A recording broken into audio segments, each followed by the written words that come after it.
On the 6th of May this year, we met David Kakwete at his home in Bumadu village in Bundibugyo district. He was very frail and he could hardly muster the strength to narrate the suffering he was undergoing. The 16-year-old HIV-positive boy was weak from hunger, having gone days without a proper meal, yet he had to take a daily dosage of strong ARV medication and TB drugs. Sangangana nenua mibajigira nimbuli ya mambate bijuma komeraga byake agambate atene bijuma komeraga bya borwa mama waka kutigira borwa ebasiri. Bundibugyo district was suffering from a severe drought that had affected most of the country, and Kakwete's family, like many others, was finding it hard to get any food to eat. Listening to his story at that time was indeed a moving experience, as Kakwete could hardly keep back the tears while he narrated the hardships he was undergoing. The ARV tablets the young man was taking as part of the HIV/AIDS medication had some side effects which were made severe because he was taking the drugs on an empty stomach.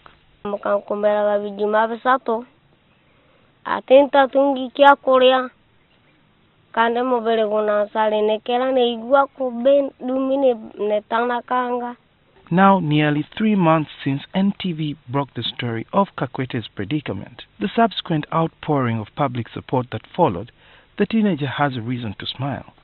Kakwete was admitted to Mildmay Hospital, where he has been undergoing all-round medical rehabilitation. He now has made tremendous progress. This time, I'm very okay, because when I came here, I was badly off.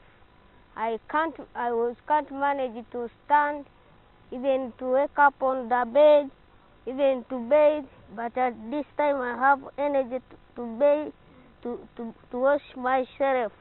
He was severely wasted, and from our classifications as a medical team, he was a severely malnourished adolescent whose weight was about 20 kilograms. You would expect a boy of his age to weigh about 50 kilograms.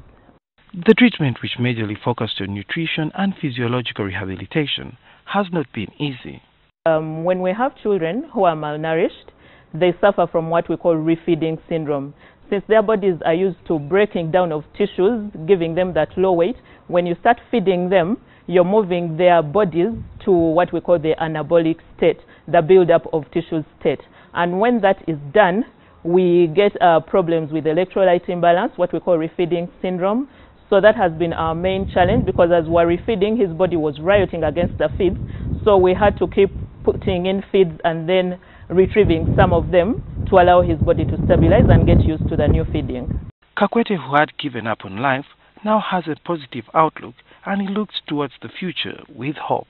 When I was in village, I was said that if I don't got some who can help me in this place, I can kill off myself.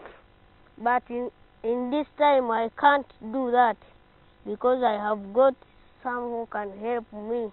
We expect to discharge him in about 2 or 3 weeks from today. And when we embark on discharging him, we give him what we call outpatient therapeutic care, which involves some feeds that are given for a patient who is recovering from malnutrition to keep feeding on while at home. And when that is done, then he has to continue with the home food. But we have had a team of well-wishers who have started empowering his home and trying to give them some support to be able to make sure that he doesn't go back to the state where he came from, because the biggest problem was lack of food. As Kakwete gets ready to go back to his family in Bumadu village, he does so with the possibility of living a full life and growing to become a useful member of the community, thanks to the love and support given to him by his doctors and the hundreds who contributed to his well-being.